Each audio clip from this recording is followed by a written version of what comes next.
Some horror games are made to scare you, but these go much further and create a feeling that stays with you longer than expected. They don't just rely on quick scares, they build tension slowly, get inside your head, and leave you feeling uneasy even after you stop playing. What do you want from me?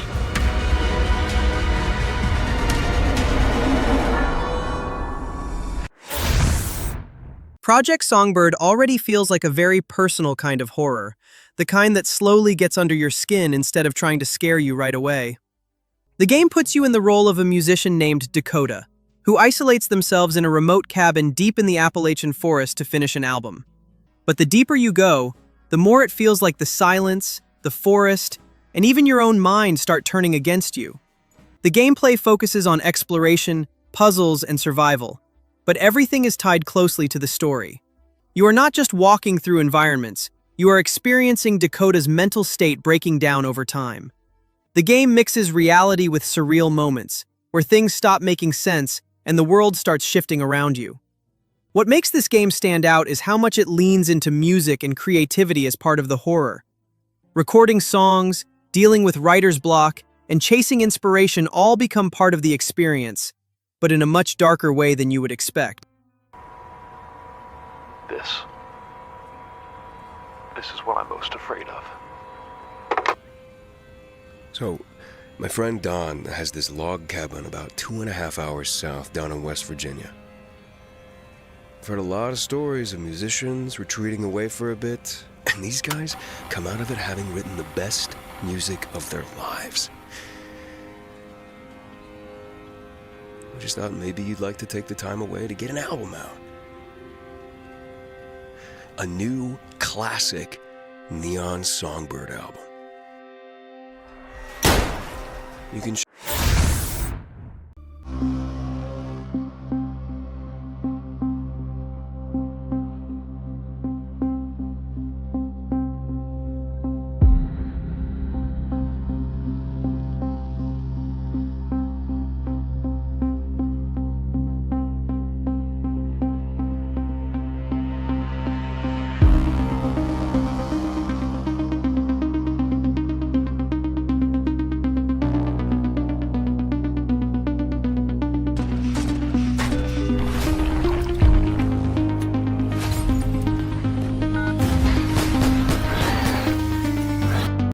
Shift at Midnight takes a really unusual idea and turns it into something way more stressful than it should be. On paper, it sounds simple. You work the night shift at a gas station. But the game quickly turns that routine into paranoia, because while you are trying to keep the store running, you are also forced to figure out which customers are actually human and which ones are not. The gameplay is built around two main loops, and both of them matter. On one side, you have the normal gas station work, restocking shelves, taking deliveries, cleaning up, and serving customers while trying to meet your nightly quota. But while all of that is happening, you also need to watch customer behavior, check IDs, compare details, and investigate anything that feels off. Shift at Midnight feels like the kind of horror game built around a strange idea that actually has enough depth to carry itself. It is weird, tense, and just grounded enough to make the fear feel uncomfortably believable.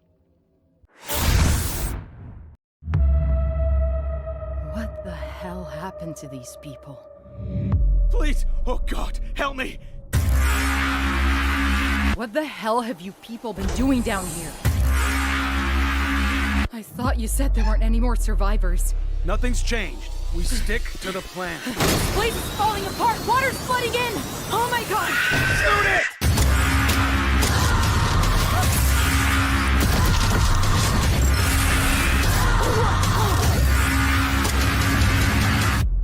Stay away from the water. They come from the water! Deepest Fear looks like the kind of sci-fi horror game that wants to make every room feel unstable. The moment you see the setting, you can already tell this is not built around safe corridors or simple monster fights. It throws you into a deep-sea research facility where the biggest threat is not just what is hunting you, but also the environment itself. The gameplay is where it gets much more interesting. Deepest Fear is built as a first-person sci-fi horror shooter, but it is not just about aiming and surviving. One of its main mechanics is real-time fluid simulation, which means water can flood rooms, shift the environment, create dangerous currents, and even become part of the enemy design. It also helps that the game is not designed like a straight hallway shooter. Variable State describes it as a mix of immersive sim and Metroidvania design, which means exploration, backtracking, problem-solving, and player improvisation are all a big part of the experience. Cthulhu, the Cosmic Abyss, already has a strong hook because it does not feel like a normal horror game built around simple survival. This one leans much harder into cosmic horror, deep-sea mystery, and psychological pressure, which instantly gives it a different flavor. Gameplay is built around first-person investigation, and most of the experience seems focused on following clues, solving puzzles, finding hidden paths, and making sense of a place that clearly should not exist. That is a smart direction for a Cthulhu game, because cosmic horror usually works better when the fear comes from discovery and understanding. What makes Cthulhu the Cosmic Abyss worth paying attention to is that it does not look like horror designed to hit you fast. It looks like horror that wants to slowly break your sense of control, and if it really nails that descent into madness, this could be one of the more memorable Lovecraft-style games in a long time. Our first manned expedition. We'll leave for the city in 2 days' time.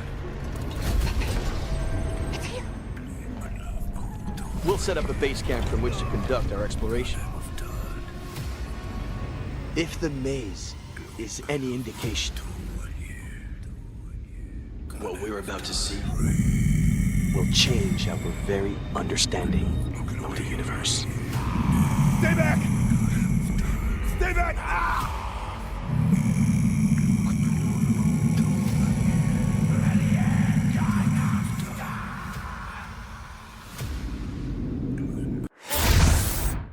The next sequel in the popular survival horror series, The Forest and Sons of the Forest, already sounds like the kind of game fans are going to watch very closely.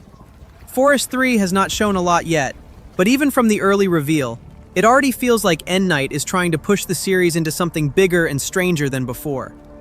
The gameplay still looks built around the same core ideas that made the series work in the first place. First-person survival, exploration, crafting, base building, and fighting to stay alive in a place that clearly does not want you there. That DNA is what helped both earlier games stand out, especially Sons of the Forest, which focused heavily on player freedom, resource gathering, changing seasons, co-op survival, and dangerous mutant enemies. There is still no official release date or confirmed platform list yet, so a lot of the bigger details are still unknown. But as a follow-up to two of the most recognizable survival horror games of the last decade, Forest 3 already has a lot of attention on it for a reason.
A legendary serial killer we've only watched in movies, now turned into a game. Halloween brings that same terrifying presence of Michael Myers into a more interactive experience, where the fear feels closer and way more personal. Instead of just watching him slowly walk toward his victims, now you are inside that tension, feeling every second of it. That alone makes it instantly more intense than just seeing it on screen. The gameplay focuses on survival and constant pressure. You are not some overpowered character, you are just trying to stay alive while being hunted. The danger comes from how unpredictable and unstoppable Michael feels. You hide, you move carefully, and you try not to make noise because once he finds you, escaping is never easy. It creates that slow, creeping fear that builds over time instead of relying on cheap jump scares. This is not just another horror game using a famous name. It feels like an experience built around what made Halloween scary in the first place. Slow, silent, and unavoidable. Hellraiser Revival takes the horror much further than most games, especially when you look at how the gameplay is designed. It combines combat and stealth, but not in a simple way. You are not meant to fight everything head-on. Sometimes you attack, sometimes you hide, and sometimes the only smart move is to get out before things get worse. That balance is what makes the gameplay feel more intense and unpredictable. The combat side is brutal and very physical. You can use melee weapons and firearms, but each one has its limits. Some weapons break, ammo is not always easy to find, and different enemies react in different ways depending on how you attack them. On top of that, the Genesis configuration, the puzzle box, can also be used as a weapon, giving you strange abilities like telekinesis that change how fights play out.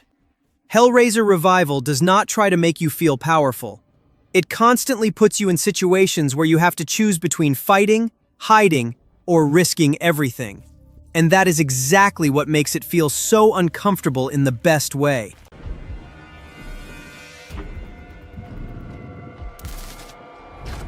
Such delicious torment.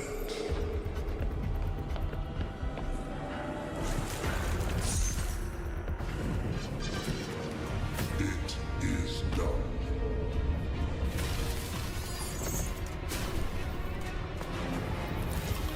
She belongs to the labyrinth now. But perhaps we can come to an arrangement. What do you want from me? This series is continuing, but with a 180-degree shift from what most people usually expect from it. Jurassic Park Survival is not built like the usual dinosaur game where you manage parks, control chaos, or blast your way through danger.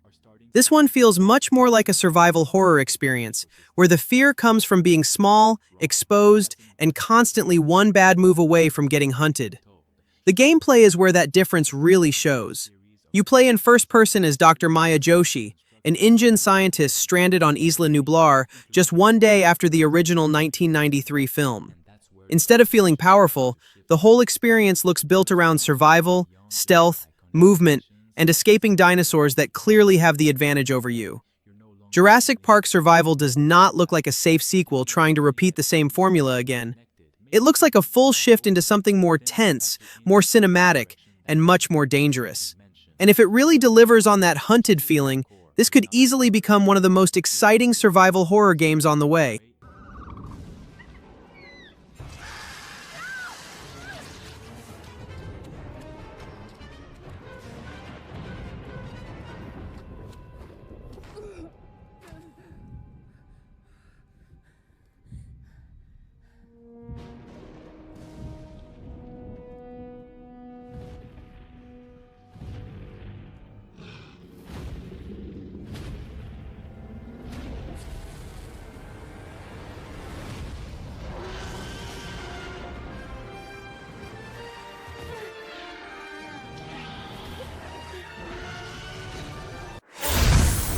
You already know Frictional Games, the studio behind Soma and the Amnesia series, and now they're back with a new game called Ontos.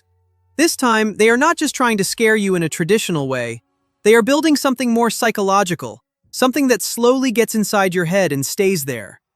The game takes you to a strange place called Samsara, a hotel on the moon, and right away it feels less like a normal setting and more like a place where reality itself starts to break. The gameplay is built around first-person exploration and narrative-driven choices, but it is not linear. You move through a large, interconnected space, interact with different characters, and take part in strange experiments that act like puzzle scenarios. Each decision you make can change how the story unfolds, and there is often no clear right or wrong answer. Ontos does not look like a game that wants to scare you quickly. It looks like a game that wants to stay with you, make you think, and leave you questioning what was real long after you finish it.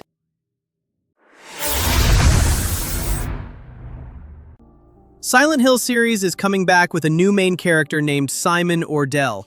And instead of going back to the usual town we've seen before, Silent Hill Townfall takes a very different direction. That setup already feels different, because the horror here is not just about monsters. It is about figuring out your connection to a place that clearly hides something deeper. Gameplay also shifts in a big way. This time, the game is played fully in first person, which is a major change from the classic third-person style most people remember. You explore the town, uncover pieces of the story, and try to survive using a mix of melee combat, stealth, and careful movement. There is also a unique tool called a CRTV device, which helps you detect enemies through strange signals, adding a different layer to how you read danger around you. It feels like a new direction that keeps the core identity of the series, but tells it in a more intimate and modern way. And that is exactly why it is one of the more interesting entries to play.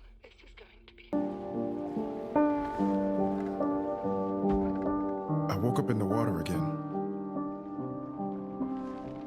But this time it's different.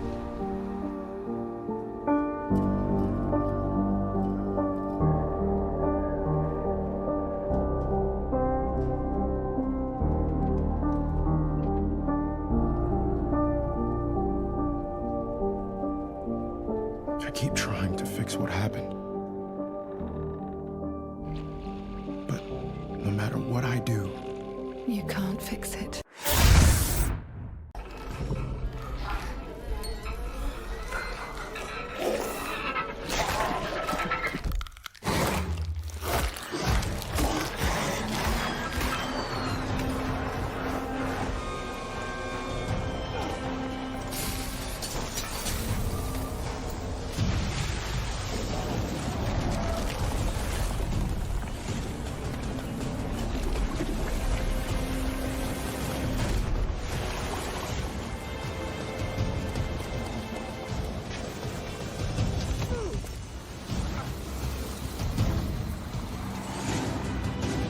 The Sinking City 2 feels like the kind of sequel that is not trying to be a safe follow-up. Instead of leaning harder into the detective side like the first game, this one pushes much deeper into full survival horror. And honestly, that shift already makes it more interesting. The gameplay seems built around combat, exploration, and pressure, with a stronger survival loop than before. You move through a semi-open world, search for resources, manage inventory, and fight your way through monsters using both firearms and melee weapons. But what makes it more interesting is the environment itself. The flooded city changes as the water rises, which means areas can transform over time and force you to approach exploration differently instead of just memorizing the map once and moving on. What makes The Sinking City 2 exciting is that it looks like Frogwares finally decided to let the horror take over completely. And if it can keep that Lovecraft atmosphere while making the survival side feel sharp and oppressive, this could end up being a much stronger sequel than people expect. Doesn't feel real sometimes. Never forget why you started.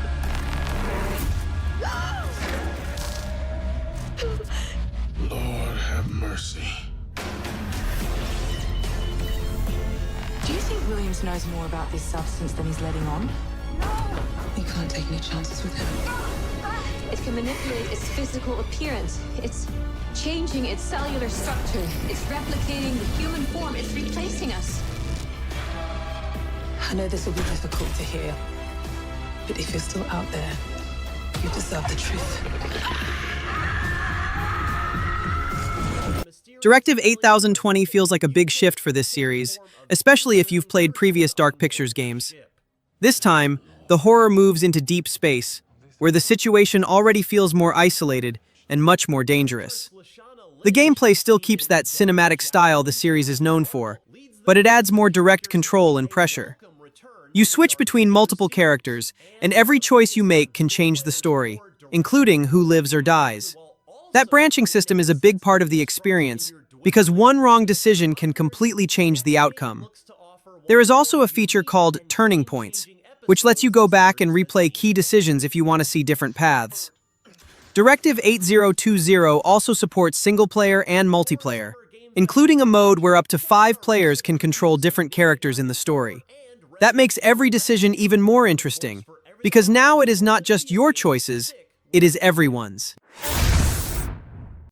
Subnautica 2 is not trying to scare you the same way most horror games do, and that is exactly why it works. The fear here comes from depth, silence, isolation, and the feeling that something massive could be watching you from below at any second. This time, the series moves to an all-new alien ocean world, and instead of just repeating the old formula, it looks like the sequel wants to make exploration feel even more dangerous and less predictable than before. The gameplay still keeps the core loop that made the series work so well. Explore, gather resources, craft tools, build bases, and go deeper than you probably should. But one of the biggest changes now is optional co-op, which means you can survive this underwater nightmare alone or with friends. That is a huge shift for the series, because the original fear came from being completely isolated, while this one seems more focused on shared discovery and shared panic.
To face evil, fear is not an option.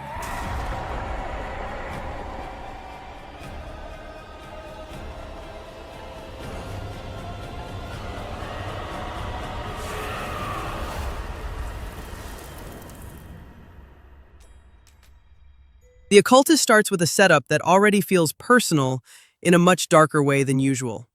You play as Alan Rebels, a paranormal investigator who travels to the abandoned island of Godstone to uncover the truth behind his father's disappearance. The gameplay leans heavily into first-person exploration, stealth, puzzle-solving, and paranormal investigation. One of the main mechanics is a mystical pendulum that helps Alan interact with hidden elements, uncover secrets, and deal with the strange forces around him. That is what gives the game a stronger identity, because you are not just opening doors and picking up notes, you are using an occult tool that changes how you read the environment itself. The Occultist does not look like the kind of horror game that wants to overwhelm you every 5 minutes. It looks more like the kind of game that slowly drags you deeper into something disturbing, and that usually hits harder when the world itself feels like it is hiding more than it shows. DreadOut 3 brings Linda back again, but this time she is no longer just a student caught in something she does not understand. Now she feels more like someone who has already been through darkness and is being pulled even deeper into it. That change alone gives the game a stronger tone, because Linda is not entering this nightmare as the same person anymore. The gameplay still keeps the core thing that made DreadOut memorable in the first place, using Linda's iris phone as part of the horror itself. You move through the world in third person, but can switch into first person to uncover hidden threats, face spirits, and deal with things normal eyes are not supposed to see. That mix still feels unique, because it makes ghost encounters more personal and much more tense than standard combat. DreadOut 3 does not look like a sequel trying to replay old nostalgia. It looks more like Linda has grown up, and now the horror around her has grown with her. And honestly, that kind of return usually hits harder when the character already feels changed before the nightmare even begins.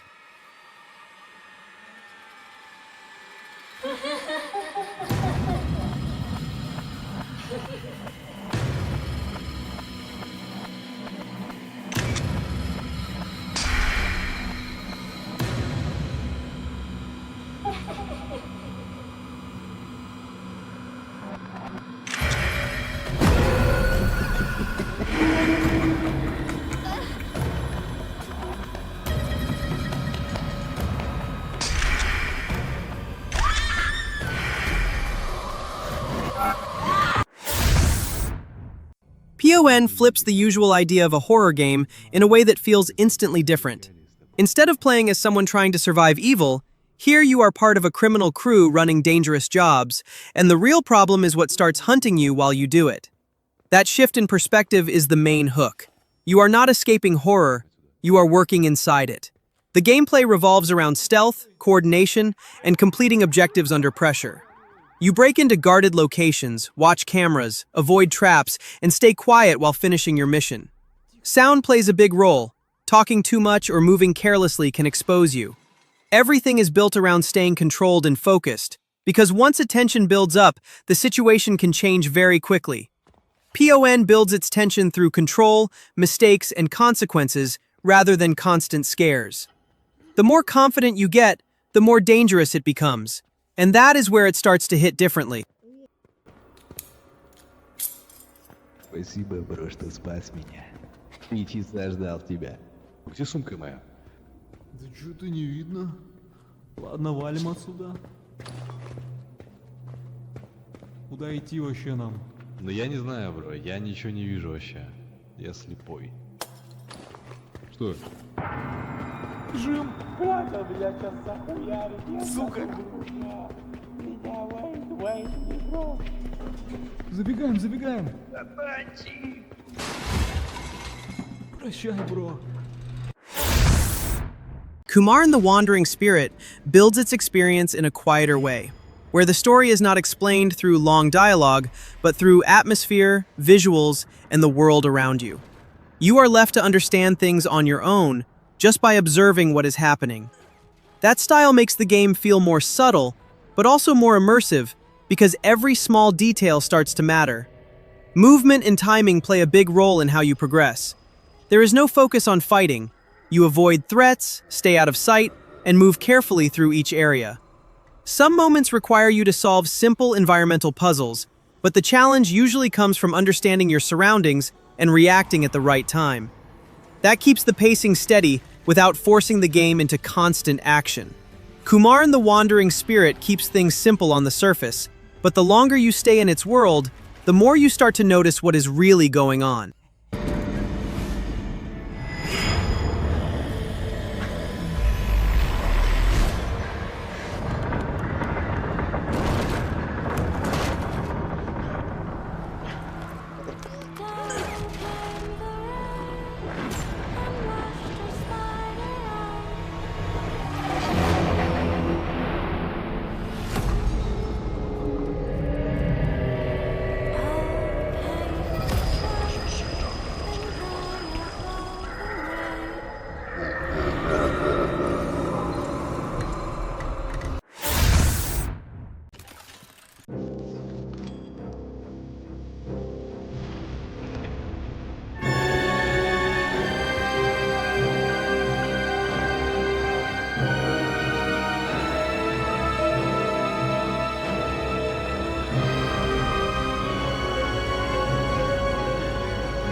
Eaters.exe demo dropped in 2025 and quickly got very positive feedback, which already says a lot for a horror demo.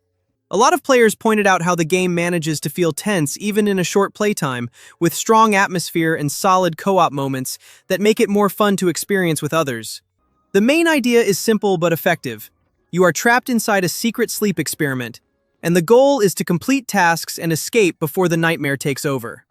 You move through dark environments, collect items, solve light puzzles, and slowly push toward an exit. But the more progress you make, the harder it gets. The game increases pressure over time, so what starts calm can quickly turn stressful. Eaters.exe does not try to be complicated. It keeps things focused, builds pressure step by step, and lets the situation get worse the longer you stay inside it.